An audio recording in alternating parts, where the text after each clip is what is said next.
Oh my goodness. So Shikha Khanna is from India. She is a world-renowned photographer who had to make a shift. And from taking everybody's portraits and helping them shine. And I remember you saying, Shika, that people could just feel that you could really see them and you could bring that out in the photographs that you created for them. Your work really did speak for itself. And then you decided that you could help others do that too, and to be able to help others see the light within themselves. That grabbed my attention. As an empowerment coach, I was like, oh, you are onto something. But Shika, do you want to just go ahead and introduce yourself a little bit of like who you are, that soul level? I've recently liked the word light gatherer. I heard that word and I was like, that's my word, light gatherer. I'm actually very like a little child on the beach collecting shells. I'm collecting light and then showing it to the world that, it's possible to even find it, no matter plastic, no matter what. But on the beach, when you go, you just still find the shell, you still find light, you still find charisma, you still find magic. So my core more and more is developing in the fact that yes, the chaos, a lot of problem, yes, a lot of fear, that yes, future is unpredictable, yes, children are suffering, women are suffering. But then amongst that, one by one, if you start picking up the light, we'll light up the whole place in a way that everybody can start seeing what it's all about. And so that's the metaphorical introduction of my spiritual side. But I'm a photographer. I'm a founder of an initiative called MUM, which is Mothers United Movement. I'm a mother of two boys. And having said that, um, in one line, I can say I was looking for inspiration for myself as a mom. And between my seeing that the mothers in front of my camera were shrinking and feeling so much self doubt and so many other things, between that and me becoming a mother, when it all combined together, I had to do something about it. And then Mothers United movement started, and many things happened, and that can be spoken for next 8 hours. But I one line: mothers must be honored, motherhood must be honored formally, is what I always say, and she must tell her story her way, not the way the world wants to hear. And having said that, the support we can give to a mother, not telling her that she is incapable or she cannot do it herself, but just that bag of light to say, look at yourself, look at the world, is still there is light. And what I'm just doing, making that bag bigger and bigger so that more and more light can shine out. So through their stories, they're coming in, through their self portraits, they're expressing, releasing, inspiring, and then shedding, and then creating their dreams. Wow. Wow. I could have that on replay all day long. So, number one, you're speaking to my heart. You know that. As the Yes. founder of the Be Extraordinary Women's Network, I am all about shining the light on extraordinary women, making Yeah. extraordinary moves across the globe. And a lot of times women say, well, I'm not extraordinary, or my story isn't extraordinary. And we're here bringing hope and possibilities so that you can see yourself in someone's story. Shika, when you did the first initiative, the 100 Moms, the very first book, and I think you might even have the book with you here, but when you did that very first book, what was the shift that you've seen in mothers as they started to express their stories? So I've spoken so much about it that I think you being one of the mums in the book and being the pillar of the book and the witness of the launch, the launch that was not done the way we are taught in marketing, the launch that was not done the way things happen. I just want to say that mothers got permission to show up and tell their story their way. Also, mothers not only told their story as a mother but as a woman first, the woman who is somebody who has a particular soul, who is living thriving life, and then from there she brings out another life, and then the mingling of that brings multiple emotions, and those emotions and how those emotions confuses us, Sometimes we get into guilt, sometimes we get defensive, sometimes we forget, sometimes we celebrate. We do all such things. So what it brings to the mothers is basically a permission to show their story their way, to show their story. Because no matter how much journaling we can do, personally feel, being a visual person, that the day we have the courage to try, we can't tell all our stories in one portrait, but even if we try to tell one story, and then not worry about what the world is going to think of that story and all that, just that process of visually accepting our story and then giving the permission for the world to view it and celebrate and accept, just that process releases you from many things. And self portrait is one of the methods that I have realized and I've been teaching. Just like, you just express visually. Yes, express through journaling, but a lot of words can't do something that one portrait can do.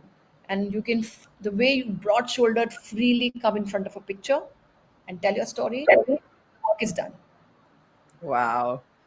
So I'm not sure that everybody fully understands what I'm this is. not- It's not just a book that people are writing a collective their stories, and then it's collaborated into a collective book. This is actually that mom movement, but yes. she had us go through a self-portrait workshop where we started to see the all parts of ourselves, to bring it all together.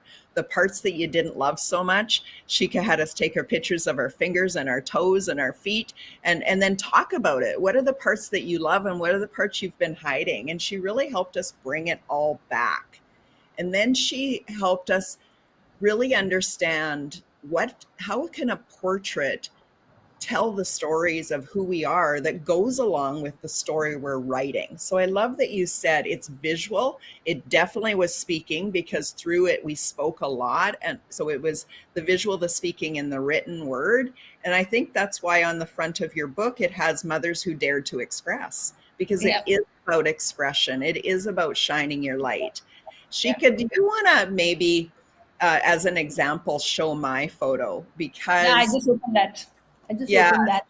super interesting. You can see that I am there with our cows and holding a laptop. Now, this is not something that I would have ever thought of, but she could see that. Like, she knew that my heart and my soul, everything I do is because of for our farm and for our legacy and for the generations that are coming. And she knew that part about me because she sees the light in others and she hears the stories, the said and the unsaid words. But Shika, do you remember when you said, "Oh, Debbie, I see you doing this"? And then I was like, well, that's not that easy to get your cows to come to you. Oh yes, I actually remember all 100 moms stories, interviews, what they said, and it's amazing. But with you, I specifically said, and the reason I said that was I heard about all the love that you had with your land and your cows and your grandchildren, but somewhere between that farm woman, that farm girl, she was trying to create this online world and trying to bring them together, stir them together. And that cannot happen without the laptop. So, for you to be able to do the farm work, to be there for the cows, to be as a grandmom present there, being a photographer also, because you're a photographer as well, and at the same time, taking all the steps needed to show the world that this can be done in spite of having a full life as a mother, as a grandmother. And that's what I saw in the story. That it's okay if the cows need me, I'll be there, but I'll also do my work while the cows do it. We generally have this picture like, okay, children are in the background, but nobody ever has a cow in the background, but you're working with the cows as well, right? So how do you still keep going and working forward was an inspiration that I saw in you, and I still see it, and I see that you have the ability to keep moving. But in the middle, I see your granddaughter. First time I met you, you were like going up and down with your granddaughter, and you're like, yeah, I'm listening to you, but she was very little, and I remember that. So that really touched my heart, and that's how that concept came. That no matter what, dreaming is still possible and working is still possible, and that's what your picture was all about. And she did that for all of us. So she helps you see something in yourself that you may think is ordinary, or it's like, well, that's no difference, but you pinpoint that. And I know that comes from your time of actually taking photography and helping people tell their stories through images. Like, I like that you said a picture is worth 1,000 words. And so Yes. when we have the ability to do that and take it for yourself because you created that, what's the story you're trying to tell? I think you not only gave permission to these moms, but you broke through in a way that, we can go to way to retreats, we can have all sorts of healing sessions. But these self-portrait were breakthroughs and healing in ways that none of us knew was coming. Yeah, Debbie, there are women in the book who've blindfolded themselves, and they've gone ahead saying, "Give me a hug." There's another mother in this book who broke her leg.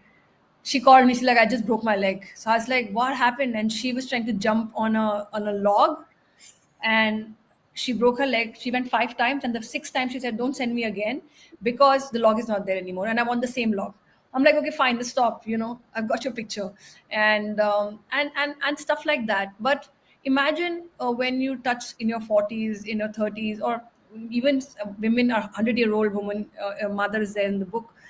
When you reach this stage, you do not think that you would be worth it to be spoken about, or you can be childlike and play with the visual, or you can even want to see yourself again because you think all that is lost. Why would I want to see a picture of me now? Everything is done, my children are gone, but at that time, to give permission to all of them to say, let's play with it, let's play with the visual. And I realized that visual journaling still, the normal journaling still had its places where you could hide and not tell anything, right? Or you could just write something and just keep explaining it for next 10 pages for the explanation of why you wrote it. But picture scares us because in that one moment you see and you show whatever it is, and that scares people. But when you have the courage to say, okay, I've done it and let go, I played with it and let go, like in with the cow. What will people think? I'm an online person. Cows, she must be backward. You never thought that. You're like, no, my cows and my laptop of Apple, together I rise with them. So when things like this is explained, or we've done all sorts of, some could do it, some struggle, all that happened.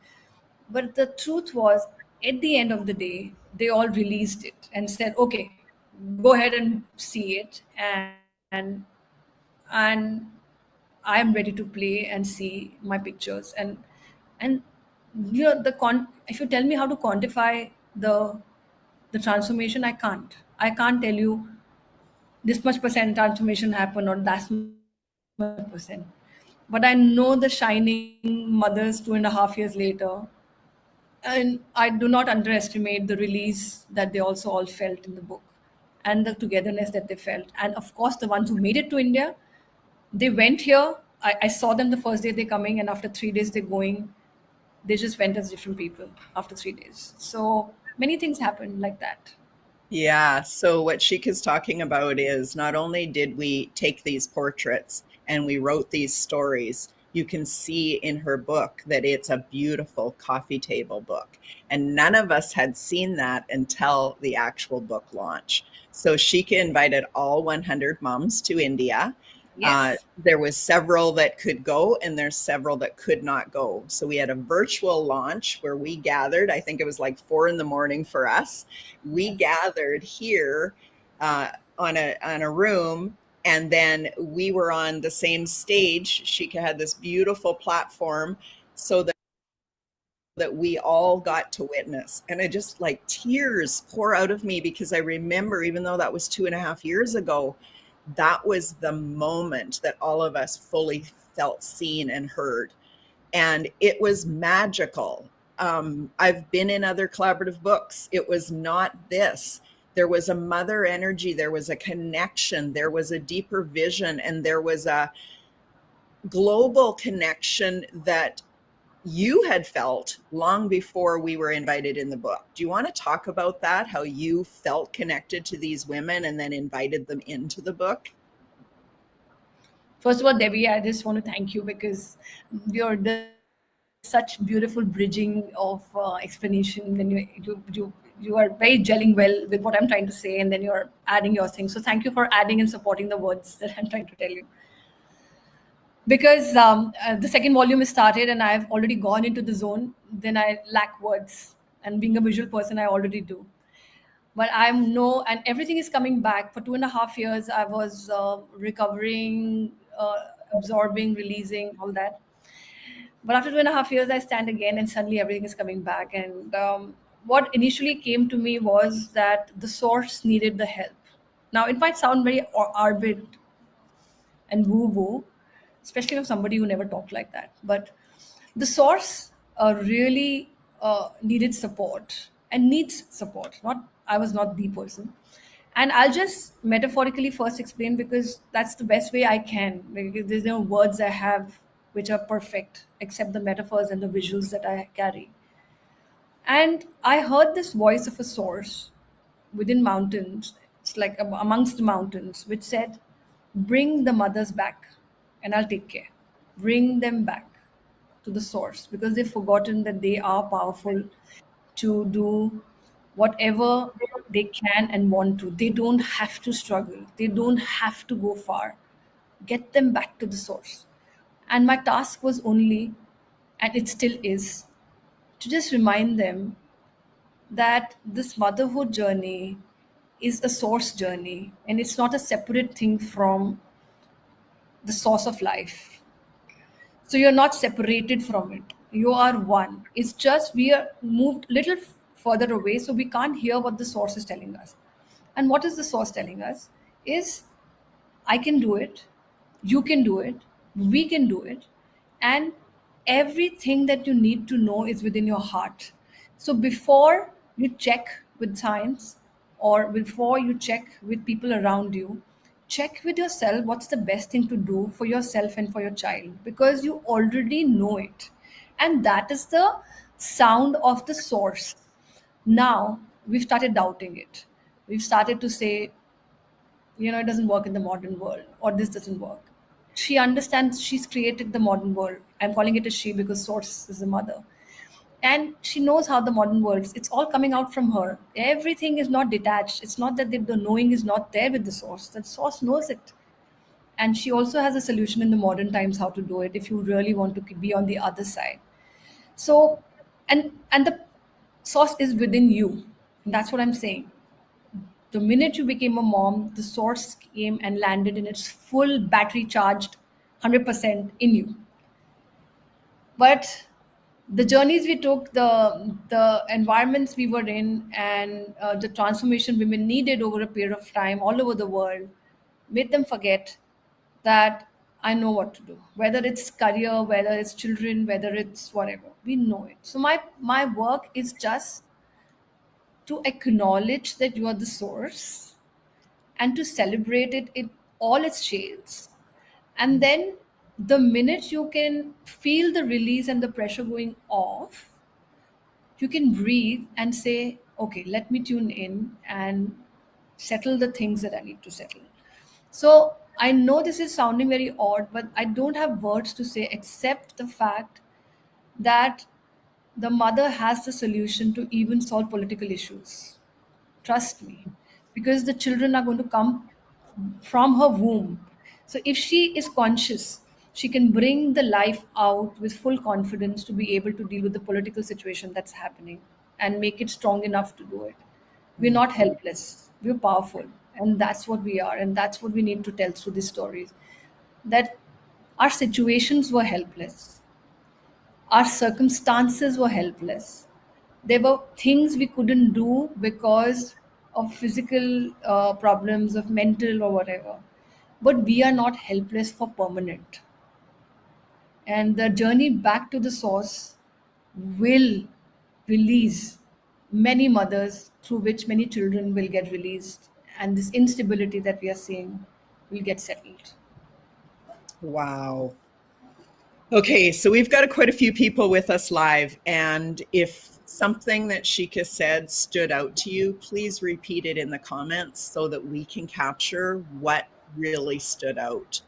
because I was getting full body chills. Everything that you were saying just speaks right to my heart. And I believe that, and we talked about it in the first volume, and I want to just say it again here, is that we all have this mother energy. And I believe that Source is really helping us amplify that mother energy, whether you are a female or not. And we actually had one man in the book of the first book. Do you want to share about why that Frank was invited into the book? Okay, before I share that, and again, Debbie, Debbie's work of connecting comes there as well, and I was with her in a group. But before I I'll try to tell the story in a very short way. But exactly what happened, I will explain. But before that, why I should tell the story about men. I was invited to the Rotary when this movement, like this, not a movement, but the whole initiative was taking over. I was invited to Rotary Club to speak about it. When I entered, there were men above 50, 55. So the reason I'm telling the age is the generation that was sitting, who had not seen young women or women in their generation rise and talk freely. And motherhood was something that was taken for granted. And now, also being India, now we've changed so much. So I've entered, and I had all these members who are 55 plus sitting there, and they all looked at me and they're like, what is this girl going to come? Because I was looking much younger to them. Like, they had this, what would she know? She has a 1.5-year-old child, and she says, and what's she going to tell us about motherhood? So I was like, wow, I have to talk to them. So I was like, okay. So I took a deep breath and I said, um, people here who are not birthed by a mother can please leave the room, because this is about everybody who's been birthed by a mother. The rap attention I got from all of them, because you can deny your wife being a mother, you can deny your daughter being, but how do you deny your mother, from whom, even if you're an adopted child, even if you have a step, you've been birthed by a mother, there's nobody else who's birthed you. Test tube world is not coming. Test tube babies are coming in. But the one generation that was sitting there who was giving me rolling eyes, they had all been birthed by a mother. And that's where I got the years, and then the tears, and the remembering, and the stuff. So this is absolutely not a women or mother or father or division kind of a initiative. In fact, my father, my husband, my sons are very much part of this. They're standing right next to me when I've launched it, right next to me with so many things that I can talk about them. This is about Frank now.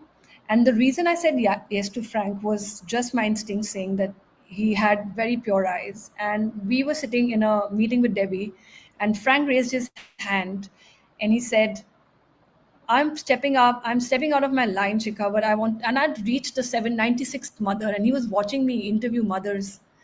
And then he's like, I'm going to be stepping out of my line, but can I ask you something? I was like, oh my God, what did I just do? So I must have, for a second, I was thinking, I must have said something that a man is offended, in this whole thing. And then with tears, he just said, can you take my mother in your book? And I said, yeah.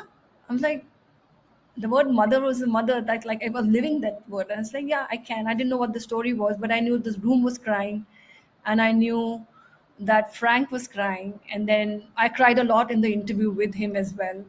And that story is, of course, if anybody wants to hear, we have the YouTube thing, interview there. But it was his mother who was no more, and she passed away in 2009. And her story of resilience, her story of domestic violence, her story of whatever she went through, and how by the time she left, she also wanted her story to be heard, but at the same time, she left as a positive woman. So we honored a soul who was still not settled and still wanted to be honored. And when we wrote the story, I I still remember I was telling Frank, don't be mistaken that you're writing this story. She is going to write it through you. So whatever's coming, just write it down. So when I extended story, I have the version, because the first draft when I read, I was like, my goodness, this can't be written by a man. This is she writing it, and she really needed to say it through him. And he cried and he wrote and stuff like that. So many things like that happened and will happen. It's already happening, I can see, but yeah, will happen with the volume 2 also. Yeah, so we've talked a lot about volume one and the coming together and the community that was built. And many of the 100 moms today still are cheering each other on, supporting each other. The thread over well, more than 2.5 years, because it was launched 2.5 years ago. Before that, we Yes. were building it. So we have built a really great community. And as Shika said, we're actually doing volume two. She has said, yes, let's do it. And so, do you want to just talk about why now and what we're doing at this point? Why now? Because I'm ready. It's a journey.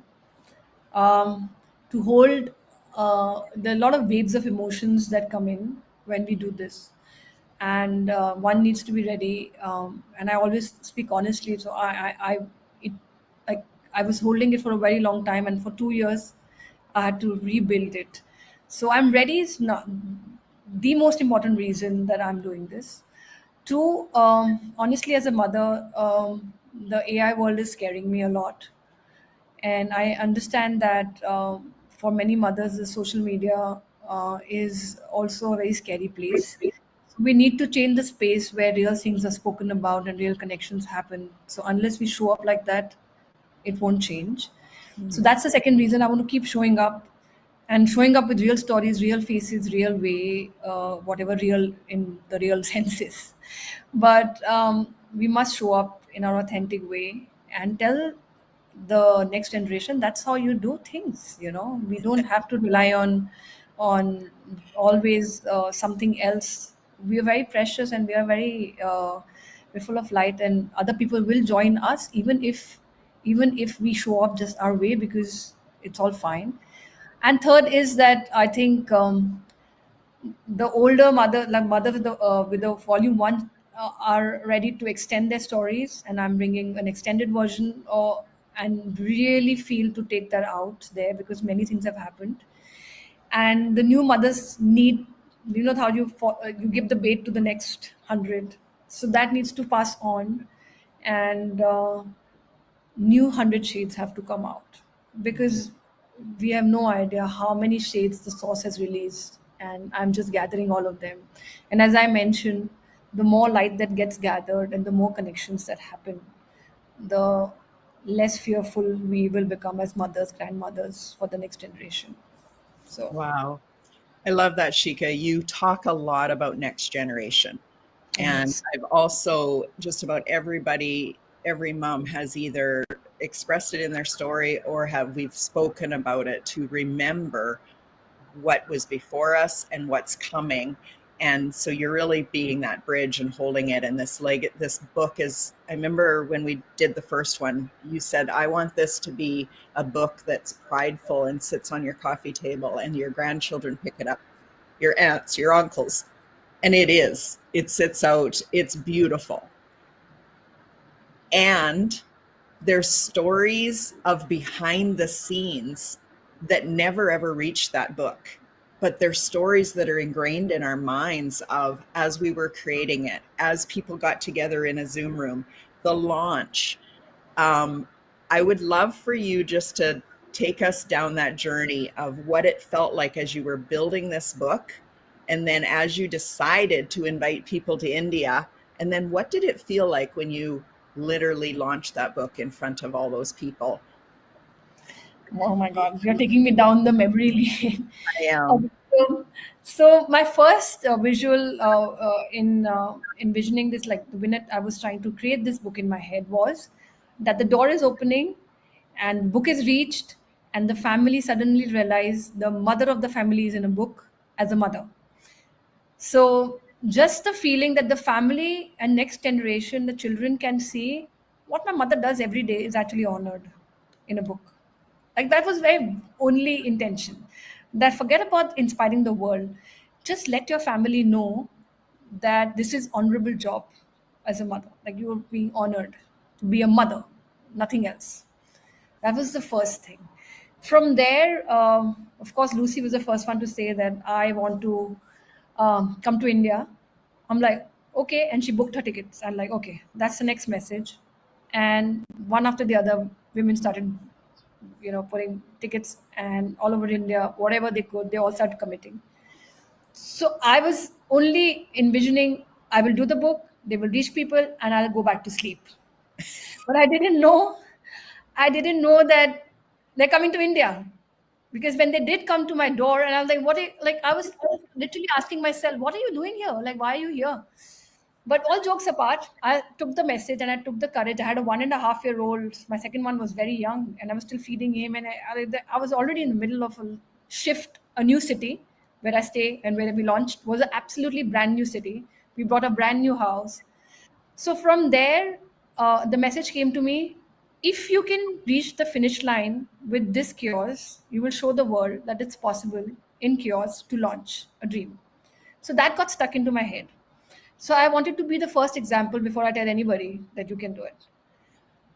From there to suddenly having an idea to write to the Prime Minister of the country and saying, "Will you give me a letter? I'm bringing all the mothers to your country. Please give me a letter. I need sponsorship." And I was very plain in like not like a mother's plea, not, "Oh, can you just no poetry written, very straight written. I'm a photographer, 25 years mothers. I want a letter because nobody taking me seriously, and I don't want to charge anybody to host them." And this was considered absolutely crazy. First of all, why wouldn't you want to charge anybody to stay? I said, because I want to honor. And how do you charge somebody you honor? We don't charge anybody you honor. With that vision, I wrote to the Prime Minister just a month before the Prime Minister letter came. I'm just like taking you the glimpse of stuff. I only had 746 likes, and I had 40 tickets booked in my hand of people who are coming.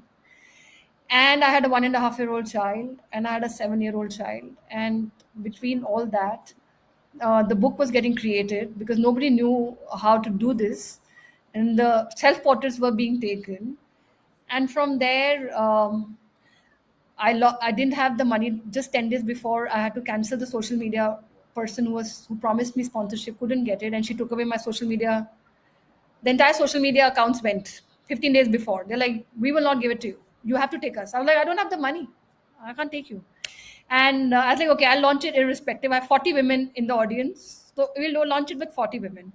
But, you know, I had motorboats coming last minute, tying me up when I was drowning and taking me to the island. The whole social, like, somebody came up and said, "How can you have the Prime Minister letter and nobody's supporting you?" There's the mom in the book, Nidhi Nahata, who left her house. She has a restaurant. She came over. She stayed with me for 3 days. She cancelled everything was not needed. She added everything that was needed. She got the sponsors together. She got a chief guest for us who brought her PR with us. And then we have 300 people sitting in the audience and with no money paid and a whole event company. She like, "Are you trying to launch this alone?" I'm like, "Yes." And I had a team of 15 people, intern people and event people standing right next to me and saying, "What do you want us to do?" I was like, "Where did you emerge?" The reason I'm telling this story is my only target was, I told Rohit, my husband, if it's alone, I will go alone on the stage, but I will go till the stage. If it's only me launching the book, I will go and then fail. I will not fail before the day of the launch. And that's how this whole it became magnified. I was covered up by everybody. Women came, all mothers came. We had run for moms, we had film screening, we had sound healing, we had art of living, spiritual, we had all sorts of stuff. We had vegan food, we honored mothers, we danced, we cried, we hugged, and we stayed together. And on the day of the launch, the world, including Debbie helping me, Sarah, Debbie, Stacy helping me in the background, like I didn't even know technically how to get the Zoom people, but they asked, and I'm like, okay, I'm new to the city, but I'll make it happen. And everybody just kept on pouring in the last 10 days. The reason I tell this story is that don't stop dreaming. And I'm here not to say that it was a success, but it was a very strange kind of a success, which is not taught to us in marketing. And even if you're talking about marketing, understand that you cannot dehumanize marketing. It doesn't work. The connections will bring you work like that. So don't delete the dreaming part. Don't dream keep learning the marketing AI tools, but add the dream, add the connection, at the community, and you're a big success. You will not fail. And that's what the gist of the marketing side of the story is. You know, it's so true. It's all the tools in the world mean nothing if we don't have that true, genuine connection. And really, that's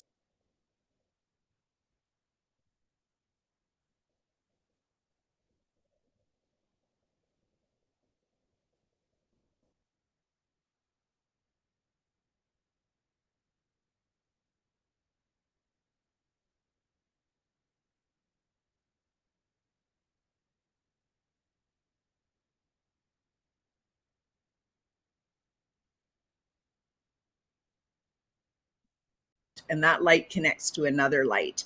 And us on the Zoom room, we could feel that connection as we watched in India what was happening.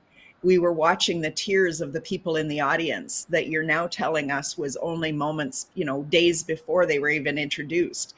They came, they sat, they heard, they listened, they were at the edge of their seats, and tears, it touched the men, the women, the children. We could feel that, and our hearts expanded as you took us in that journey. So I will forever be grateful for that experience. And I'm so excited for volume 2 because we get to invite another group of women in. And when we say global, we mean it. Like the first time Shikha was very inclusive. She wanted to make sure that all industries and niches were of women, all shades, colors, all of the things were included. And now each one of us women that were part of the first book are inviting others to join. So Shikha may or may not know you, but you're being introduced because we love and we trust and we know your story. And this is the type of ripple when women get together that we're able to create. Oh my goodness, we could go on and talk forever, Shikha. I'm going to give you two things. I want you to talk about Therese and her mother because that was a really special thing that mother-daughter got to be part of the book. Do you want to share that story a bit? Oh, all the stories are very important to me, and I'm still talking about it, so I will love to talk about it because Teresa's mom is also very, very special to me. Her story is, I remember when I interviewed her, and I promised her that it was February and I didn't know when the book will get launched, but I promised her the book will reach her soon. Because she asked me, when will the book reach? And I'm like, yeah, it'll reach to you soon. And November we launched, and Donna was here, and she was going back to the US. And I'm like, anybody who wants to take this, because they've done too much shopping, as I keep saying, India is a place to shop. So all of them were already overloaded by the time they ended because we also shopped and we put henna, we did all types of things together. And so Donna raised her hand, said, I'll take the book back. And I remember the book reached, and I had this eagerness inside of me, and because she was turning 100 in February again. And I had this eagerness to say that this book needs to read. So I called Therese. I don't know whether she's in the audience. She said she would join us to see the replay. But I did tell Therese that, Therese, can you just take, like, did the book reach you? And she's like, yeah, book just reached me, but I have cold and cough, so I don't want to go near my mom right now. I'm like, okay, that makes sense because her mom was not well. Then after a week, I called her again. Therese, did the book reach her? And then she's like, you know, I think I should take it to her. And then she did go. She was feeling better, and did. I remember all stories. And that's why I'm explaining it. And then she went there, and she reached there, and her mom opened the book, and she's like, "Really? I'm in a book. In this book, I can't believe I'm in this book." And then we went live with her holding the book, and she mentioning with Therese what the book is about. And then I think we lost her after 2 weeks, Mm. just 2 months short of her 100, but she was already 100. And I had already, so I think she waited for this book to reach her as a soul level, as a spirit level, that the work she'd done for 100 years. Can you imagine, for being a mother for 100 years? And I think it's not she was excited to be part of it. It was an honor for me to honor 100-year-old mother, a grandmother, a great grandmother. And the legacy that you talk about was within her when the book reached her. And she must have at least I feel in her life slept and said on the last day that it was worth it, because somewhere she released the story before leaving. So Teresa's story, I celebrated because it was a moment of celebration. It was, she never met me. I was in India. She's in the US. What are the odds that I could feel the urgency for it to be with her? Everybody else received the books much later. She was the first one to receive it. Oh, I love that story, and I love how you take us through the journey. I remember many of the stories myself. I sat and I watched them live, and I just loved them. But I remember when Teresa's mom was being interviewed live, and Teresa's saying, "Mom, there people are on live with you, and they want to hear this story." And she said, "Why would people want to hear about me? You just said that." And I'm like, that's probably so many of us. Like, why? I'm nothing special. Why would you want to hear about me? And here we are on the edge of our seats, whether that is our mom, our grandmother, our sister, our friend, loving to hear the stories. So thank you again, Shikha, for helping us realize how important our stories are, and then honoring all mothers to really be able to share and express, and that permission. This has been an amazing interview, and I just want to hand it back to you. To what was those last words that you have for the audience? I can only say that the source exists in you, me, men, birds, animals, everywhere. And she she's really wanting us to come back, not to change things, but just to come back, to trust the instinct we were born with, the things that we could see when nobody could see, the way our children could be called back from very far and they just looked at our eyes and said, I can't do this. My mom is watching. Just that connection, just that thing will only come if we remove all the unwanted things that we are carrying on ourselves in energy. And I'm just doing a very small bit to putting a space to say, let's hear what you think is heavy on you. Give it to us, put it in a picture, put it in a story, and release it like a kite. And that's exactly what we're doing. That's about That's it. so beautiful. Thank you so much for your time, Shikha. I know that this is cutting into family time. That's the beautiful thing about launching something globally, is that Yes. we have the opportunity to meet at all different times. To any of the 100 original moms, write your name down here. Put in here that you actually are a part of this. For any that have already signed up and are part of volume 2, share it. We want to celebrate you. We want to take you on this journey with us. And then if there's somebody that you know that needs to hear this story, whether it is because you want to interview Shikha, because the one thing she didn't tell you, that after the letter went in from the Prime Minister of India, and that she got some global attention, people gathered together and her story went viral. So all of the newspapers in India wanted to hear about it. But at first, it felt like it was a little hard getting the traction and getting somebody to care as much as she cared. So let's help people understand that this is happening, so that they know that this matters to us and it matters to you, and share it and tell people why it matters. That's really what the ripple effect is all about.